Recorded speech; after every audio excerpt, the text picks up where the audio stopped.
So guys वापस से मैं आ चुका हूँ सोलो लेवलिंग का सीज़न 3 का एक और नया सा वीडियो लेके। और ये एपिसोड 4 है और ये उसी का पार्ट 2 है। और मैं माफ़ी मांगता हूँ क्योंकि वीडियो का लेंथ बहुत ज़्यादा छोटा हो गया है, क्योंकि मैं अभी भी द ग्रेटेस्ट ईस्ट डेवलपर में काम कर रहा हूँ, तो थोड़ा सा सोलो लेवलिंग में गड़बड़ी हो गया, पर मैं कवर अप कर लूँगा इसको। और अभी तक जिन्होंने लाइक नहीं किया जल्दी से जाके लाइक करो, सब्सक्राइब करो, ताकि और वीडियोस आए तो तुम लोग को पता चल जाए। तो अब चलते हैं वीडियो की तरफ।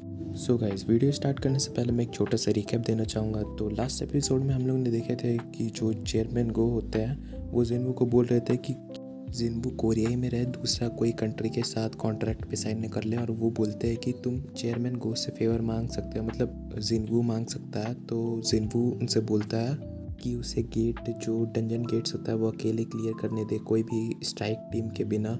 और चेयरमैन को मान जाते हैं और वो बोलते हैं कि इस बारे में वो बात करेंगे, फिर बताते हैं। और फिर हम लोग देखते हैं अगले सीन, जहाँ पे जिन्हों अपनी कज़न से बात कर रहा होता है और वो बोल रहा होता है कि उनका जो गिल्ड है उसको वो लोग ज्वाइन कर ले। वो कन्विंस कर रहा होता है अपनी कज़न को। फिर जिन्हों बोलता है कि वो उनका गिल्ड ज्वाइन कर ले, वैसे भी उसे कोई यहाँ पे काम करने का ज़रूरत नहीं है। वो पूरा ट्राई कर रहा होता है कन्विंस कर ले। और उसके अलग कॉल के दूसरे तरफ का सीन दिखाया जाता है, जहाँ पे उसकी कज़न सिस्टर बोल रही होती है, आखिर तुम अचानक से गिल्ड का बात क्यों कर रहे हो मुझसे। फिर वो बोलती है, आखिर तुम मुझे कह रहे हो उस गिल्ड को ज्वाइन करने को जो अभी तक ठीक से बना नहीं है। और वैसे भी तुम पूरी तरह से श्योर हो जो बंदा तुम्हारे साथ काम कर रहा है वो कोई स्कैमर तो नहीं है ना। और स्कैमर का बात हुआ तो तुम्हें तो याद आ ही गया होगा एक स्कैमर के बारे में। भाई नॉइड, हम लोग ने तुम्हें तो याद ही नहीं किया, तुम कहाँ से आ गए। ओके। बाय द वे वापस से वीडियो की तरफ आते हैं और यहाँ पे जिन्हों बोल रहा होता है अपनी कज़न से कि तुम शॉक हो जाओगी जब तुम उस इंसान से मिलोगी। फिर हम लोग कुछ देर बाद का सीन दिखाया जाता है, जहाँ पे जिन्हों बोलता है कि क्या ये वही है जिसके बारे में तुम बोल रहे थे जिन्हों। और फिर ये जिन्हा की कज़न का सीन दिखाया जाता है, जो यहाँ पे आते हुए बोल रही होती है कि मैं बिलीव नहीं कर रही कि मैं मिस्टर सांग से मिल रही हूँ।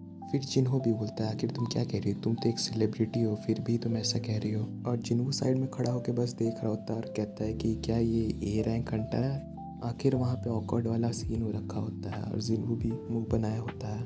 फिर जिन्हों वहाँ पे जाके बैठता है और सोचता है कि जिन्हों डी रैंक का और इसकी कज़न ए रैंक की, क्या जेनेटिक्स अवेकनिंग के टाइम पे मैटर करता है कि नहीं।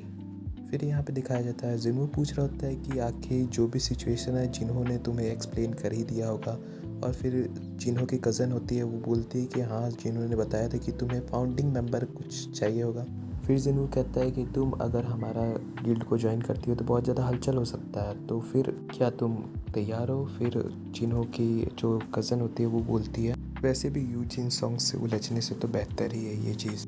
फिर जिन्हों कहता है आखिर ये बंदा कौन है। फिर जिन्हों उसके कान में आके बोलता है कि ये उसका बड़ा भाई है। और जिन्हों की कज़न बगल से बुराई करते हुए बोलती है, वैसे भी उसका नेचर बहुत ज़्यादा बुरा है। फिर जिन्हों की कज़न बोलती है, क्या अगर वो सेल्फी लेके ऑनलाइन पोस्ट करे तो उससे कुछ दिक्कत होगा। फिर हमें हंटर एसोसिएशन का सीन दिखाया जाता है, जहाँ पे कोई बंदा बोल रहा होता है कि क्या तुम पागल हो चुके हो। और ये बंदा कहता है कि तुम चाहते हो कि वो जो समन बीस्ट है उन्हें as a member strike team में तुम्हारा गेट क्लियर करने के लिए भेजा जाए, क्या बकवास कर रहे हो। फिर वो कहता है कि जो भी रेगुलेशंस है वो जिन्वू के नए गिल्ड पे भी लागू करता है और ये पूरी तरह से पक्षपात हो रहा है। फिर ये बंदा बोलता है कि हंटर एसोसिएशन जो है वो हर एक हंटर्स के लिए अच्छा रहता है, ना कि सिर्फ तुम्हारा जिन्वू के लिए। और फिर ये कहता है कि मिस्टर गो, आप इसे अच्छे से एक्सप्लेन करिए जो आप कहना चाहते हैं। फिर चेयरमैन को बोलते हैं कि तुम पूरी तरह से बिल्कुल सही हो। फिर चेयरमैन को बोलते हैं कि यहाँ पे जो लोग भी अभी हैं उन सब से वो एक क्वेश्चन पूछना चाहते हैं। फिर वो कहते हैं आप सबके पास 2 ऑप्शन है, जिसमें से पहला है एक तरफ 20 लोग का ए रैंक का स्क्वाड और एक तरफ अपना जिन्वू अकेला। तो आप किसे चूज़ करेंगे डंजन ब्रेक के समय पर, उन 20 हंटर को कि जिन्वू को।